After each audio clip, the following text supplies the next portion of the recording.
In this video I will be evaluating my trailer and auxiliary tasks, answering the question on the screen.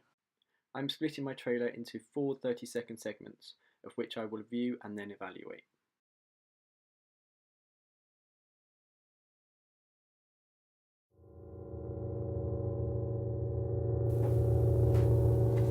Yeah, I'll do my homework now.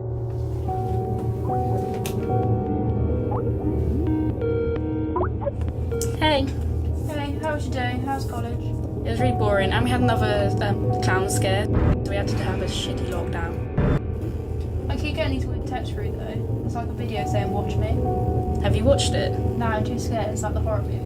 I start off showing a green rating title screen and followed by the production studio of the film, which is done with the majority of all horror trailers. I start by showing the main character and introducing her to the audience in what is considered a normal teenage environment of her bedroom.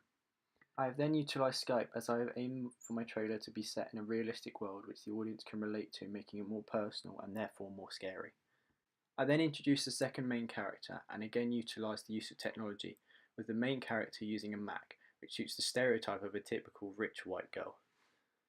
I then start to add fear into the trailer by flashing up a clown, as it relates to what they're talking about, and both the dialogue and footage foreshadow things to come, supporting the conventions of a horror trailer.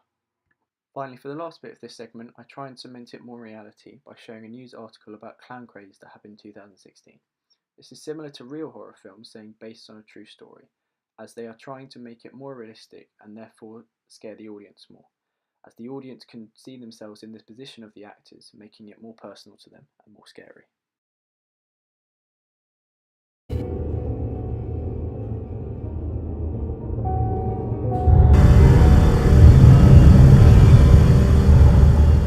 Go on then, I'll send it to you if you're brave enough. So what's the video like then? It's fine. Oh shit, no, how is this happening? What? What is it? It's me, they have me, I mean, it has me.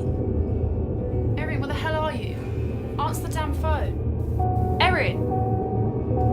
Liz, help. I start off with a title screen which questions the audience, supporting the conventions of the genre and leaves them wanting to know the answer. I then cut to a mid-shot of a clown which I have cartridge overlay, which jumps between normal and rewinded shots, showing the audience that it is in control, which supports the conventions of horror film, whereby the villain is powerful over the main protagonist until they find a solution. I then utilise the overlay a couple more times to emphasise the power of the antagonist. It's also supported by a backing track which is only used when the clown appears. This again supports conventions, as it is a subtle hint to the audience something bad is about to happen. I have also started to build up tension by having quick cuts and panic dialogue, allowing me to build up tension towards the climax of the segment. This final part of the segment I have decided to fade out the background music and just have the one-word dialogue of help. This had dramatic effect and entices the audience.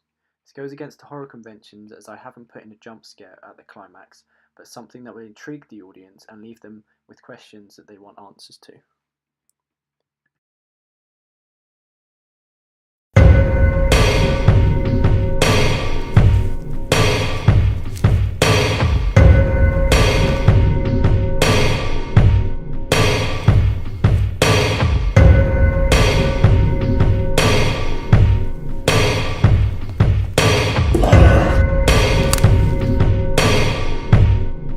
Hello?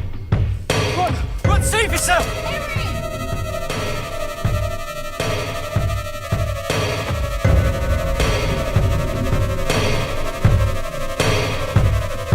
This segment is slightly longer as it is filled with a variety of different shots, showing the audience what they can expect in the film.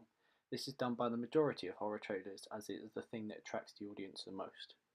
Throughout the segment, the pace of the cuts increase, building tension again, which is also supported by the music in the background.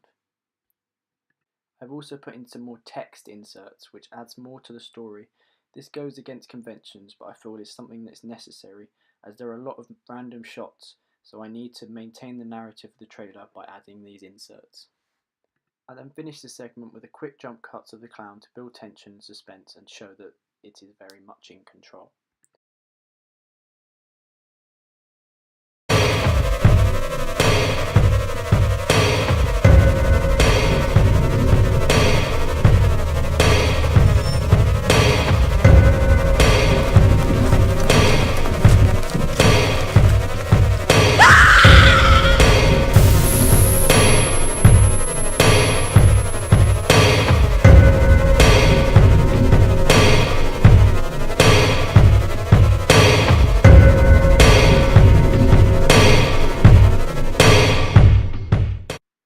I use a loading GIF to highlight the use of technology and highlight to the audience so they are viewing this from behind the screen and therefore makes them a bystander to the trailer and therefore makes it truly personal. I'd have liked to improve on this editing by taking out all of the sound while the loading, which may have had a greater effect. I then utilise point of view shots and close-up shots. This allows me to show a lot of emotion of the character and makes the audience feel like they're there. I then finish the footage with a loud scream and a close-up of the clown to try and create a jump scare, as this is something that is used in the majority of horror films. I finally finish the trailer with the text inserts of the film's name and the actors, with the final insert being the social media pages and credit block for the film. Overall, I believe that I have created a trailer that not only supports the conventions of the genre, but also tries to combat them. I will now be looking at the poster which would be used to market the film. My poster is based upon the Unfriended poster, which is a film that was released in 2015. Looking at the posters, there are obvious similarities, such as the pixelation of the character. The pixelation is used as it highlights the use of technology, but it also links to my trailer and creates an obvious house style. I also build on this house style with the use of the same font. This is used in the poster and the trailer, and also my magazine. Similarly to the Unfriended poster, I use a billing block and highlight the film studio and date of the film. I do vary from the characteristics in the Unfriended poster, as I put the actors' names at the top of the poster. This is done to draw the attention of the audience and make them see the film. Another connection to the Unfriended trailer is having the main character in the forefront of the shot. This is done as because she will be a well-known actor and therefore will draw the audience's attention and making them more likely to see the film. Finally, like the Unfriended poster, it is lacking in colour. This is to highlight the genre of horror film, and also it allows me to draw attention to certain areas, such as the title, date, tagline, and certain areas of the pictures such as the clown and the eye of the main actor. I will now be looking at my other auxiliary task at my film magazine. I based my poster off the total film one seen in the video. One of the obvious similarities is the film reel strip located at the bottom third of the magazine front cover. This is used to showcase different films and to draw a more diverse audience. Another similarity is the use of limited colour. Too much colour may overpower the audience and take away from the main elements of the image, text and plug. Another similarity is the layering of the image over the text and other elements of the magazine front cover. Although this is done in both posters, they are done for different purposes. The purpose in the total film magazine is to highlight the main character, whereas in mine it's to highlight the mask of the villain, as it emphasises the character and the fear factor linking to the horror genre. Finally, the last similarity is having the plug and other elements in the left third of the magazine. This makes it easier to spot on the shelf and draws in the audience.